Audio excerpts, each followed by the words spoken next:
everybody, it's your favorite neighborhood English teacher here to talk to you about 4 different types of poetry that we're going to be using in class.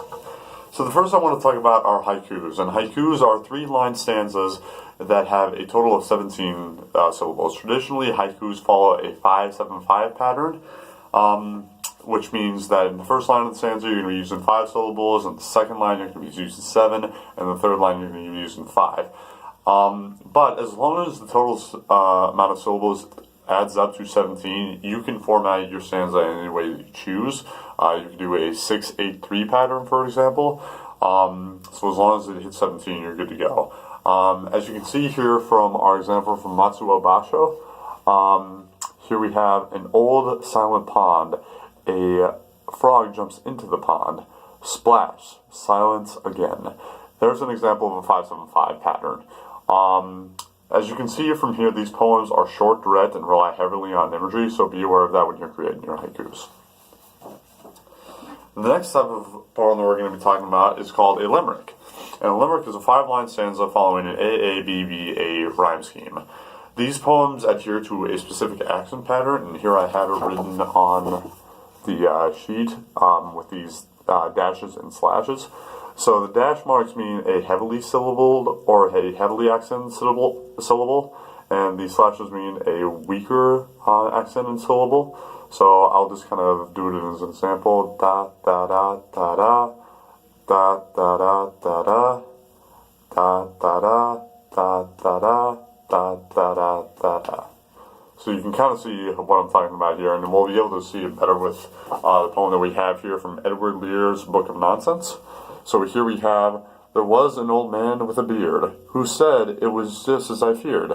2 owls and a hen, 4 larks and a wren, have all built their nests in my beard. So here we kind of see that accent pattern that I was talking about previously, and we also see that these poems are humorous and whimsical, so have fun with these.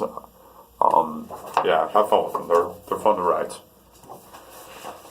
Next, we have a Shakespearean sonnet, and what a Shakespearean sonnet is a poem with 3 quatrains, which is a 4-line stanza, and then a concluding couplet, which is a 2-line stanza. Shakespearean sonnets follow the rhyme scheme of A, B, A, B, C, D, C, D, E, F, E, F, G, G for your concluding couplet. Now, it's important to remember that the concluding couplet either reaffirms or refutes the entirety of the sonnets. So be aware of that when you're creating it. Here we can kind of see our quatrains and couplets. So, yep, 4 lines, 4 lines, 4 lines, 2 lines for the couplet. Here is an example of Shakespeare's Sonnet 130 as your example. Use vivid and emotional language for this style of poetry. Pretty much how Shakespeare would have intended it. Yeah, be using very emotive language. Just be aware of that. And our last type of poetry that we're going to be talking about is free verse. So, there are a couple rules with free verse. 1, try and stay creative with poetic form or poetic form. Create lines and stanzas like you typically would for a poem. Rule number 2, use vivid and emotional language, just like we talked about with Shakespearean sonnets. And rule 3, what do we have for rule 3? There are no rules. Be as creative as you can be with this.